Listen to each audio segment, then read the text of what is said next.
खबर शामिल करते हैं मुजफ्फरगढ़ से। रहनुमा family planning association of Pakistan के ज़रिए तमाम अफराद के नुकसानात में कमी के आलमी दिन के मौका पर महरूम तबकात के नुमाइंदगान के इजलास का इनेकाद और मौजा टोबा में शजरकारी मुहिम का आगाज़। अक्टूबर 13, 2021 अफराद के नुकसानात की रोकथाम के मनसूबों में तमाम समाजी ग्रुपों में अशबोल ख्वाजा सरा मदबी अक़लियत और माजूर अफराद को शामिल किया जाए।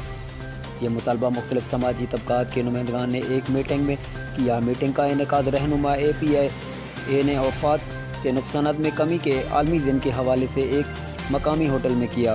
अजलास के शुरा ने बताया कि ज़िला मुजफ्फरगढ़ जनूबी पंजाब के उन अजला में से है जहाँ अफराद के हसरात सबसे ज़्यादा हैं, जहाँ दरियाए सिंध और चनाब का साल कुछ इलाकों में सैलाबी सूरत हाल पैदा कर देते हैं।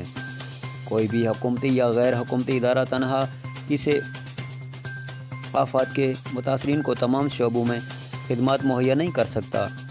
इसलिए तमाम इदारों के दरमियान इश्तराक का अलावा उनके समाजी अमाल पर भी काम करने की ज़रूरत है, जो बाज़ लोगों को और ग्रुपों को आफत के ख़तरात का ज़्यादा बदफ बनाने में हुकूमत को चाहिए कि ज़िली सतह पर आफत की नुकसानात से बचाव के मनसूबों के लिए ज़रूरी माली व मसाइल मुहैया करे। रिपोर्ट खादिम हुसैन, ब्यूरो चीफ, सिटी पाक न्यूज़, मुजफ्फरगढ़।